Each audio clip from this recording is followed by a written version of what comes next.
Hey everyone, welcome to the channel. This is James, and in this video, let's talk about The Walking Dead prequel. This is a what if of sorts. The comic book never told of a specific origin. The TV show is kind of hinted at least how it started as far as the French scientist in a French lab. Somehow, some way, through some experiments, it got out of control. It went worldwide. The show hasn't told us the specifics of that, but in France, they tried to fix what they did and actually made it worse. So we have seen some of that in Daryl Dixon season 1, but it hasn't really explored it too much. Pretty much that post-credit scene in World Beyond season 2 is where most of this info comes from. We learned a lot of the info just from that short little post-credit scene. So what we do know is that from clues that Dr. Jenner told us at the CDC in the Walking Dead main series, even though it seemed like the outbreak started pretty much all at once, clues say it happened over several weeks, leading up to that main day zero, as they say, as they show us. Fear the Walking Dead, it didn't really show anything before or how it started. We do have characters like Tobias, though, saying this. For reports in 5 states, they don't know if it's a virus or a microbe. They don't know, but it's spreading. So they didn't really give us an explanation.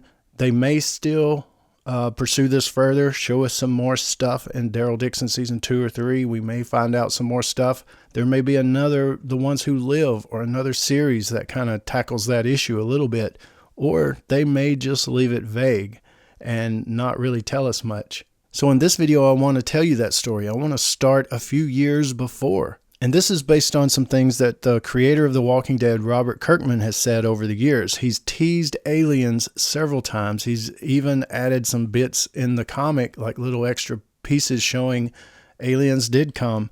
You know, I think Michonne may have a lightsaber. I mean, it's a little crazy little, hey, what about this kind of thing that Robert Kirkman did. He said things like space spores, but he's always laughed after it. He's always like, oh, I was just kidding.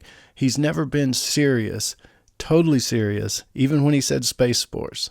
But you know, the dead walking defies all physics and logic. So really, you know, you've got a couple of things. Could be supernatural maybe, but also otherworldly, like, yeah, space spores or aliens, something like that. So this story, the prequel story I'm about to tell you, it actually started a few years before August 2010, when the actual outbreak was said to have started. This story says that the looming cataclysm was triggered by cosmic forces. Prologue, the silent arrival. Years before the outbreak, a meteor shower grazes Earth's atmosphere, unnoticed by most of the world.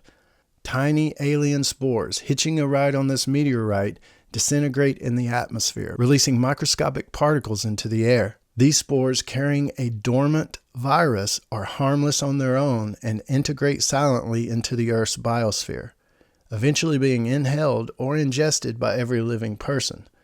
The virus they carry remains dormant, lurking undetected within human DNA, waiting for a specific trigger. The trigger, a solar threat. In early 2010, astronomers detect unusual solar activity indicating a potential solar flare event of unprecedented intensity. This flare, predicted to peak in August, is set to emit high levels of ionizing radiation, including X-rays and gamma rays. This radiation is strong enough to penetrate the atmosphere and activate the dormant spores within human hosts, effectively causing a global outbreak within 24 hours of exposure. The race against time, the French connection. In Paris, a team of elite scientists led by Dr. Emily Allard and Dr. Laurent Blanchett work at a private-funded research facility. They have discovered the presence of the alien spores during a series of unexplained medical cases where patients exhibited strange flu-like symptoms.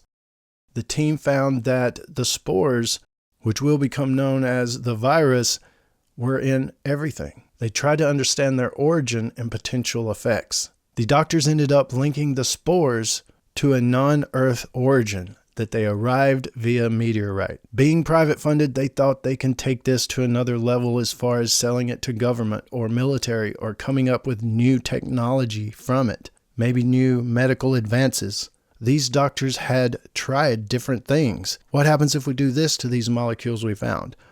These space spores. What if we do this or subject them to radiation And they found in the lab that a certain level of gamma radiation, a certain level, triggers these dormant molecules and actually reanimates humans. They find this out only weeks before August 2010. Of course, when they do learn about the solar event and learn that, hey, there is a slight possibility that this could cause the exact same level of gamma radiation that these spores need to actually activate. So these flares at this level would hit the Earth in a complete rotation, infecting the entire globe. So when the doctors learn this about this solar flare event and realize the catastrophe that could happen from this, knowing there's no cure, there's no way, it's in everything. They don't know how to fix it. They understand that once the flare hits, the ionizing radiation will activate the virus within every human being, causing them to reanimate when they die. The scientists are faced with an impossible deadline: develop a cure or preventative measure before the solar flare reaches its peak. Desperate measures, international collaboration doesn't happen. Dr. Allard's team wants to reach out to other scientists. Let's get more and more labs working on this. This is a catastrophe the world is about to endure. We need to let this get out. The financial backers threaten the doctors.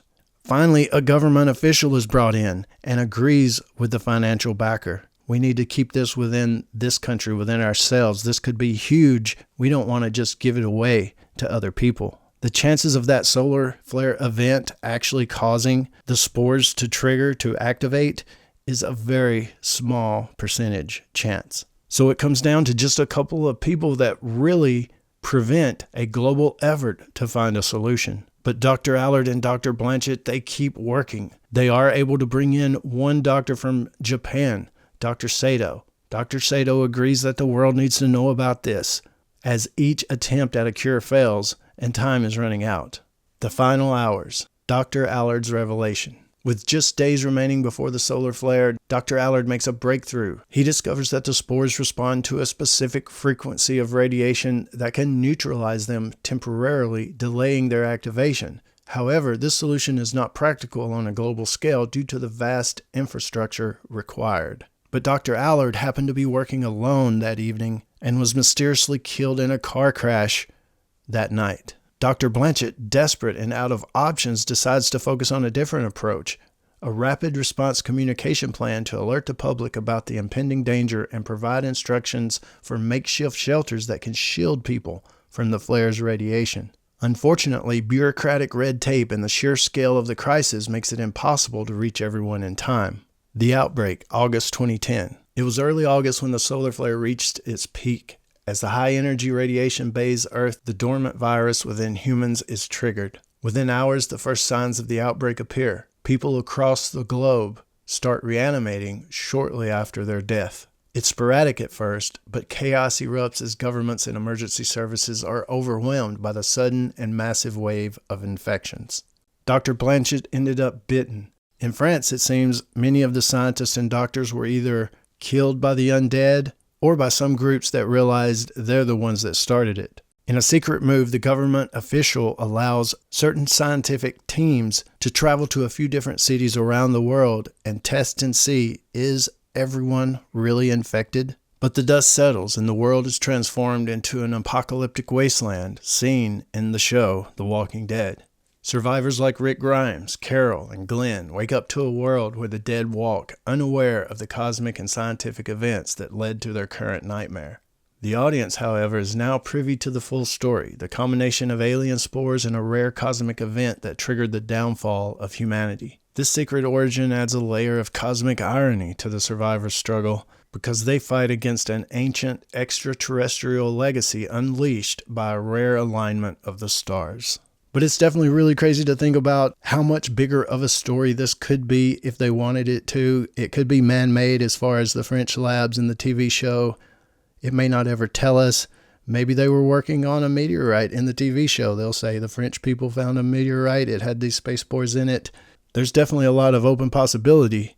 But hey, what do you guys think? What do you guys think how it may play out in the show? What do you think about this story? What do you think about aliens? You guys let me know down in the comments below, and I'll join you there. This is James in Nashville. As always, thanks for watching, and stay tuned for more dead stuff.